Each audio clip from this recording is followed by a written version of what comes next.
Hello everyone. Today we are going to discuss another very important topic in A-level accounting, which is ratio analysis. Ratio analysis is one of the most important topics. If you see the past 10 years papers, you'll find a question in almost every single paper. Be it Edexcel, Cambridge or AQA Oxford. It's a kind of sure shot topic and the most favorite for the examiners. It normally takes a 15 to 20% of the whole weightage of the paper, so I strongly advise you to prepare this topic thoroughly.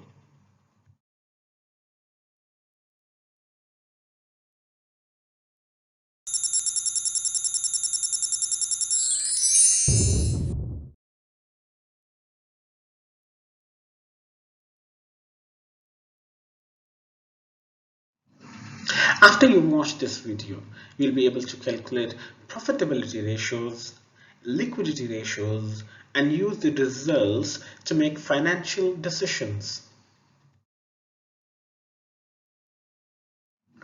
Ratio analysis is the calculation and comparison of ratios that are derived from financial information of the firms. They are used to examine the performance of the firm over a period of time or with other firms. Why so much importance is given to the topic in exams?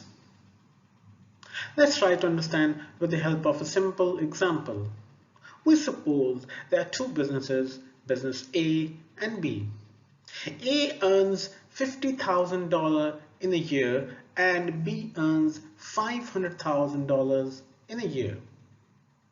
If I ask you a simple question, which business performed better, your answer is going to be B. But if I give you certain more information that business A started with $25,000 investment and business B started with $1 million investment, this time your answer is going to be changed and it would be certainly business A. This is how the perception changes after the ratio analysis.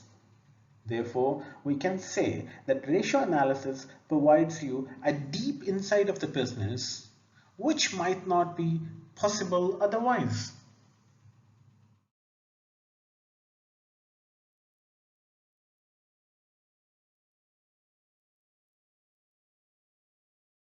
These three profitability ratios are generally asked in your exam question.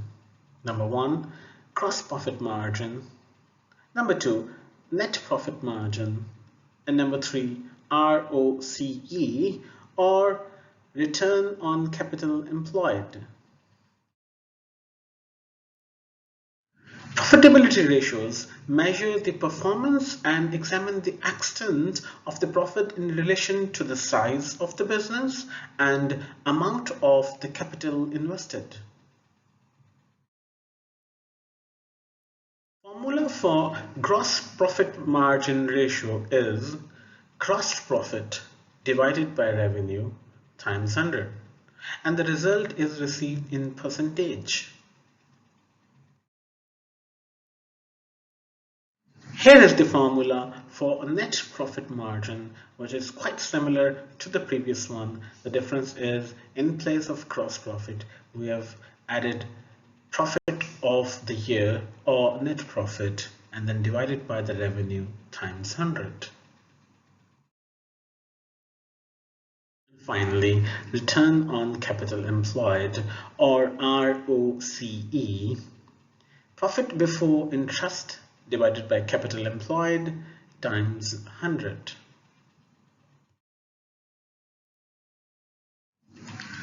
Let's try to understand these ratios with the help of an example.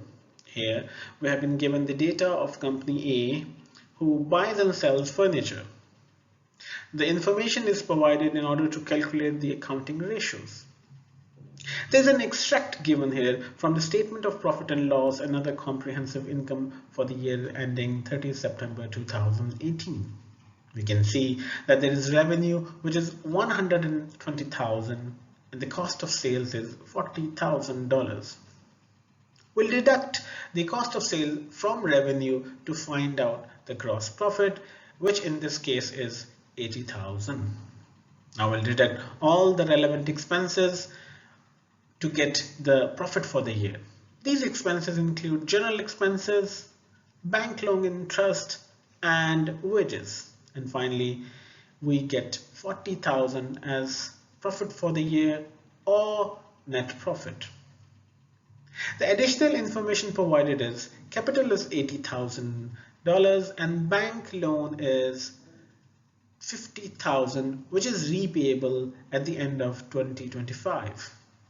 We'll calculate the gross profit as percentage of revenue or gross profit margin, and profit for the year as percentage or net profit margin, and the revenue on capital employed or ROCE.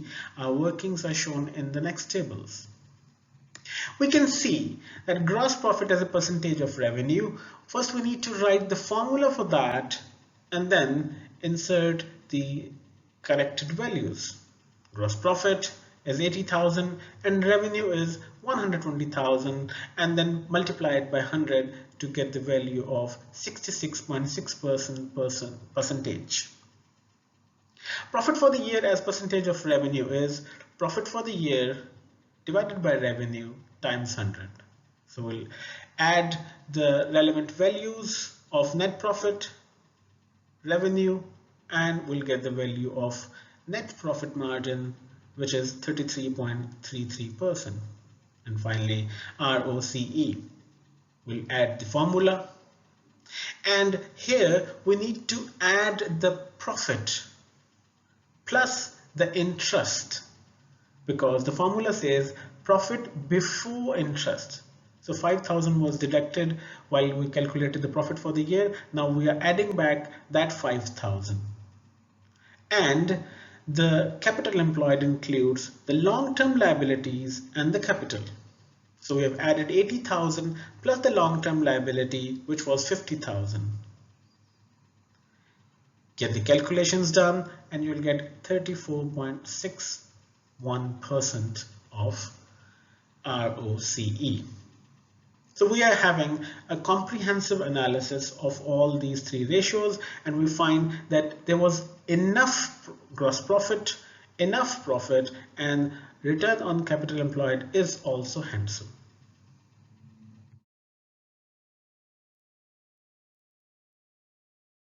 Then comes the second major area of ratio analysis that we call liquidity ratios.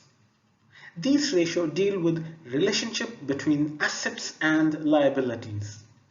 They measure a business' immediate ability to pay its short-term debts.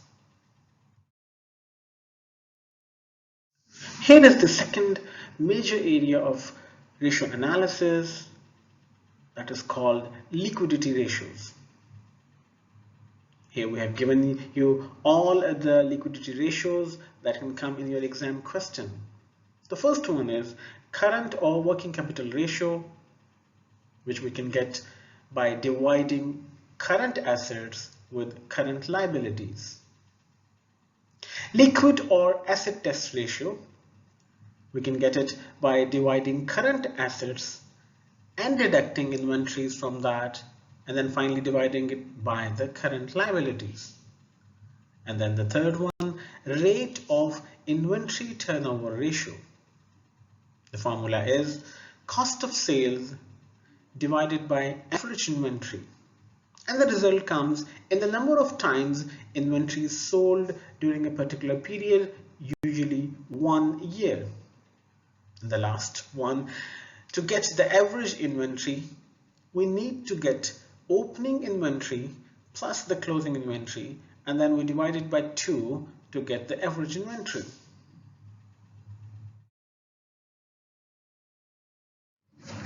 Dear students, you need to remember a few important things while you are writing your analysis for this type of question.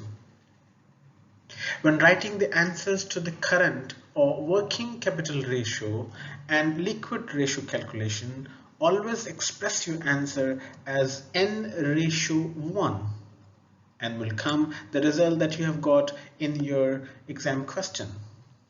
If the result for current ratio is 2:1, this means you have enough resources to pay your current debts.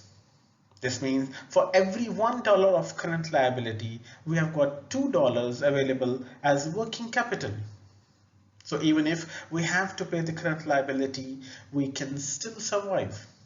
However, in the second situation, when it is 1:1, this tells us that we have $1 available for every $1 of current liability.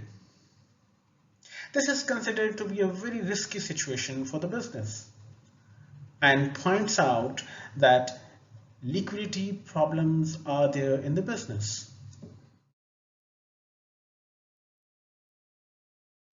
Here are some of the other important performance ratios that are generally asked in an exam question. The first one is trade payable payment period. The result tells us that on an average, how much time does the business take to pay the trade payables? Sometimes the question asks you to give the answer in number of days, and sometimes they ask you to give the response in number of months. If they ask you to give the result in number of days, then we'll write 365. Otherwise, we'll replace 365 with 12 to give the answer in number of months. The second one is trade receivable collection period, and it tells us how much time on an average the business takes to get its receivables.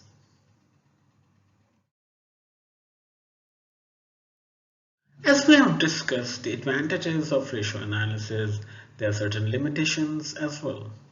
For example, ratio analysis can point out the problems in the business. However, it cannot solve the problems. Ratios present the result on the basis of data. If the data analyzed is old or wrong, consequently, the analysis would also be wrong. There are various methods of evaluating inventory, asset, depreciation of assets, tangible and intangible assets.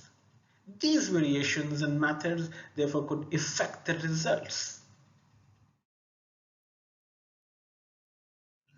Another thing that you need to remember while solving this type of question is always write down the formula that you are using and show all the workings that you have done to get certain result.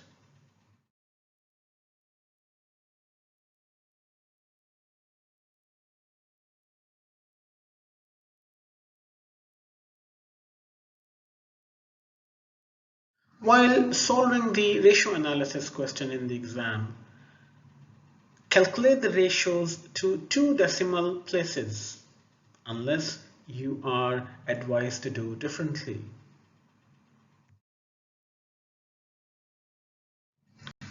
Dear students, now is the time to find out the usefulness of ratio analysis. In an exam question, they'll be certainly asking you the evaluative points for the ratio analysis. By calculating and analyzing financial ratios, trends can be identified. These trends can be used to make future financial predictions and forecasts. Examination questions on ratios can be straightforward calculations of ratios with a brief interpretation of what they mean, or can they be evaluative? Open-ended questions where you are required to make judgments about the performance of the business over 2 years or more. Depending on the focus of the question, you need to be able to identify the most relevant ratios and evaluate your question.